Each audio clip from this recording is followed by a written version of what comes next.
నమస్తే సార్. నమస్తే సార్, ఇప్పుడు ప్రస్తుతం ఉండవల్లి వేసిన కేసు విషయంలో ఆర్బీఐ సాక్ష్యం చెప్తే ఏమైనా ఎఫెక్ట్స్ ఉంటాయా రామోజీరావుకి? నిన్న ఒక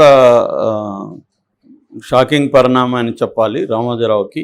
ఎందుకంటే రామోజీరావు మీద ఇప్పుడు ప్రధానంగా 2 రకాల కేసులు నడుస్తున్నాయి. ఒకటి మార్గదర్శి ఫైనాన్స్ లిమిటెడ్ ఒకటి, రెండోది మార్గదర్శి చిట్ ఫండ్స్ ఒకటి.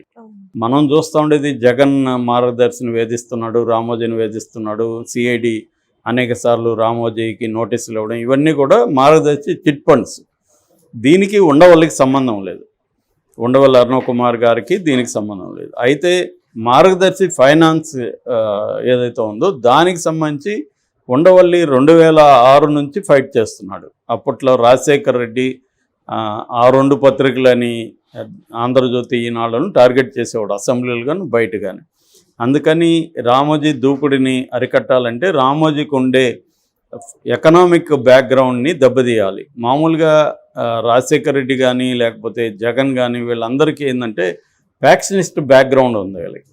రాయలసీమలో ఫ్యాక్షనిస్ట్ బ్యాక్గ్రౌండ్ ఉన్న వాళ్ళల్లో ఒక ప్రధాన లక్షణం ఏంటంటే ప్రత్యర్థులని ఫిజికల్గా చంపడము, అటాక్స్ చేయడము కాకుండా అవి ఎలాగూ చేస్తారు, దాంతోపాటు వాళ్ళ ఆర్థిక మూలాల్ని దెబ్బతీస్తారు. అందుకనే మనం చూస్తుంటాం, వందల వేల పండ్ల తోటలను నరికేస్తూ ఉంటారు వెళ్ళి.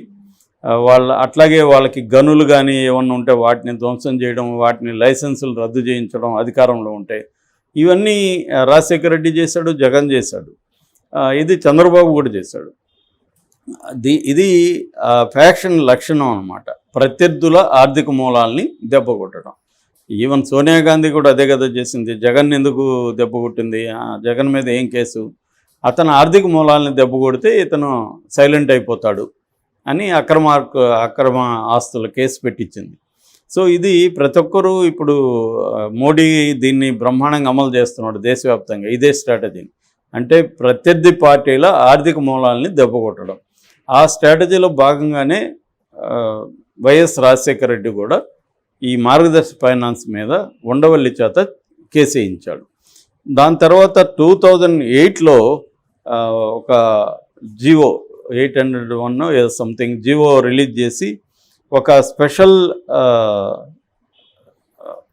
సెక్రటరీగా కృష్ణారాజు అనే అతన్ని పెట్టారు ఈ కేసులో, సిఐడికి సంబంధించి. అతను నాంపల్లిలో 2008లో ఫస్ట్ అడిషనల్ మెట్రోపాలిటన్ మేజిస్ట్రేట్ కోర్టులో దీని మీద కేసు వేశాడు. దాని తర్వాత ఉండవల్లి దీని మీద పోరాడుతున్నాడు. అయితే 2018 డిసెంబర్ 31 మన ఉమ్మడి హైకోర్టు విభజన జరిగింది. ఆ లాస్ట్ డే ఈ కేసును కొట్టేసింది. తేలప్రోలు రజని అనే జస్టిస్, ఆమె ఆ న్యాయమూర్తి ఈ కేసుని కొట్టేసింది కంప్లీట్గా. ఆధారాలు ఏం లేవు అని రామోజీకి ఫేవర్గా కొట్టేసింది. ఈ కొట్టేసిన విషయం కూడా ఉండవల్లికి తెలియదు అని చెప్తున్నాడు. ఉండవల్లికి నోటీసులు కానీ ఏమీ లేవు, తెలియదు. ఆ తర్వాత ఎవరో ఆయన జర్నీలో ఒక అడ్వకేట్ పరిచయం అయ్యి ఇలాగ కొట్టేసిందని చెప్పినప్పుడు ఆయన షాక్ అయ్యాడు, అరే నాకు తెలియదు. దాంతో ఆయన మళ్ళీ సైలెంట్గా ఉండకుండా 2019లో ఆయన ఎస్ఎల్పి వేశాడు సుప్రీంకోర్టులో, స్పెషల్ లీవ్ పిటిషన్ వేశాడు. సో దాని తర్వాత మార్గదర్శి ఫైనాన్స్ కమిషన్ ఇది కూడా కంపెనీ లిమిటెడ్ కూడా 2020లో మళ్ళీ పిటిషన్ వేసింది ఈయన దాని మీద. ఇట్లా ఆల్రెడీ హైకోర్టు కొట్టేసింది, దీన్ని మీరు కూడా కొట్టేయండి అని సుప్రీంకోర్టులో వేసింది. అయితే ఇదే కేసులో 2022లో జగన్ ఇంప్లీడ్ పిటిషన్ వేశాడు ప్రభుత్వం తరపున. సో అప్పటి నుంచి ఏంటంటే ప్రభుత్వం దీని మీద సుప్రీంకోర్టులో ఫైట్ చేస్తుంది, ఉండవల్లి కూడా ఇండిపెండెంట్గా చేస్తున్నాడు. సో వీళ్ళ వాదన, ఉండవల్లి వాదన కానీ ప్రభుత్వ వాదన కానీ ప్రధానంగా ఏంటంటే ఈ మార్గదర్శి ఫైనాన్స్ లిమిటెడ్ కంపెనీ ఏదైతే ఉందో అది హెచ్యుఎఫ్ కంపెనీ. అంటే మన కంపెనీలలో లిమిటెడ్ కంపెనీలు, అన్లిమిటెడ్ కంపెనీలు రకరకాల పద్ధతిలో ఉంటాయి కదా, ప్రొప్రైటరీషిప్. అలాగా హెచ్యుఎఫ్ అనే ఒక కేటగిరీ ఉంది. హెచ్యుఎఫ్ అంటే హిందూ అన్డివైడెడ్ ఫ్యామిలీ కంపెనీ. ఈ హిందూ అన్డివైడెడ్ ఫ్యామిలీ కంపెనీ కింద ఏంటంటే రూల్ ప్రధానంగా ఈ హిందూ ఫ్యామిలీస్లో అన్డివైడెడ్గా ఉమ్మడి కుటుంబాల్లో ఒక 15-20 కుటుంబాలు ఉంటాయనుకోండి. ఆ కుటుంబాలలో ఉండే వాళ్ళే దీంట్లో పెట్టుబడులు పెట్టాలి, డిపాజిట్స్ వాళ్ళే పెట్టాలి, బయట పబ్లిక్ దగ్గర కలెక్ట్ చేయకూడదు. ఇది మనకి RBI reserve bank of India చట్టం ఉంది. ఆ చట్టం సెక్షన్ 45A ఇది చెబుతుంది అనమాట. 45S చట్టం సెక్షన్ 45S అనేది ఈ రూల్ కింద డిఫైన్ చేస్తుంది. సో ఈయన ఏం చేశాడు, పేరుకి అలా పెట్టాడు మార్గదర్శిని, కానీ ఈయన దాదాపు 2600 కోట్ల రూపాయలని డిపాజిట్లుగా కలెక్ట్ చేశాడు ప్రజల నుంచి. సో ఇది చట్టవిరుద్ధము అనేది ఉండవల్లి కానీ గవర్నమెంట్ కానీ ఆర్గ్యూ చేస్తుంది. ఇప్పటి వరకు దాని తర్వాత సుప్రీంకోర్టులో కేసు ఉన్నప్పుడే వీళ్ళు ఇంకొక 2000 కోట్లు కూడా కలెక్ట్ చేశారు అనేది కూడా ఆరోపణ. అది ఇప్పుడు రకరకాలుగా మారుతూ నిన్న విచారణకు వచ్చింది. రామోజీరావు తరపున మొన్న చంద్రబాబు తరపున ఏ అడ్వకేట్లు ఉన్నారో వాళ్లే సుప్రీంకోర్టులో అడ్వకేట్లు. హరీష్ సాల్వే, అభిషేక్ సింగ్ మన్వి, తర్వాత మన సిద్ధార్థ లోత్రా వీళ్ళు అపీర్ అయ్యాడు. ఇటు గవర్నమెంట్ తరపున నిరంజన్ రెడ్డి అపీర్ అయ్యాడు. ఇటు ఉండవల్లి తరపున ఆయన పార్టీ ఇన్ పర్సన్ అంటారు, ఒక ప్రొవిజన్ ఉంది. పార్టీ ఇన్ పర్సన్ అంటే కేసు వేసిన వాళ్ళే వాదించుకోవచ్చు. అలాగే ఆయన వాదించుకున్నాడు. ఆయన తరపున అడ్వకేట్స్ కూడా ఇద్దరు ఉన్నారు, అల్లంకి రమేష్ అనే అరుణాగుప్తా. వాళ్ళిద్దరు కూడా వాలంటరీగా డబ్బులు తీసుకోకుండా వచ్చి చేస్తున్నారని ఉండవల్లి చాలాసార్లు చెప్పారు. సో వీళ్ళ వాదనలు విన్నప్పుడు నిన్న ఒక సర్ప్రైజ్గా ఏం జరిగిందంటే, ఉండవల్లి ఆర్గ్యూ చేస్తున్నప్పుడు ఇదంతా కూడా RBI అడ్వకేట్కి కూడా తెలుసు, ఆయన కూడా ఇక్కడే ఉన్నారు అని చెప్పాడు. ఆయన పేరు రమేష్. ఆయన RBI అడ్వకేట్ కూడా చెప్పాడు, అవునండి ఇది చట్టవిరుద్ధమే, RBI చట్టం కింద ఇలాగ HUFలో నుంచి ఇలాగ బయట పబ్లిక్ ఫండ్స్ కలెక్ట్ చేయకూడదు అని సుప్రీంకోర్టుకి ఆయన కూడా నివేదించాడు.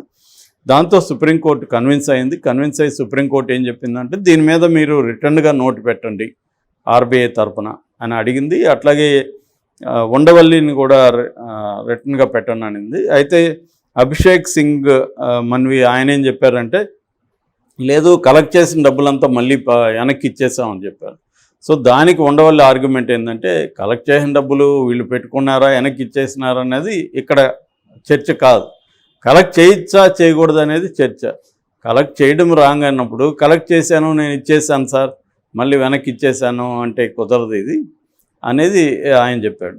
అదే మనం ఇందాక వేరే వీడియోలో చెప్పుకున్నట్టు, తప్పు చేశాను సార్ సారీ అంటే కుదరదు. ఒక తప్పు జరిగిపోయినప్పుడు ఆ తప్పుకి తగిన శిక్ష పడాలి. ఇలాగా వేరే ఫైనాన్షియల్ ఇన్స్టిట్యూట్ ఒక చిన్న చిట్ ఫండ్ కంపెనీనో ఇంకోటి ఇలా చేస్తే వాళ్ళకి క్యాన్సిల్ చేస్తున్నారు, దాడులు చేస్తున్నారు, వాళ్ళకి జైలుకి పంపిస్తున్నారు.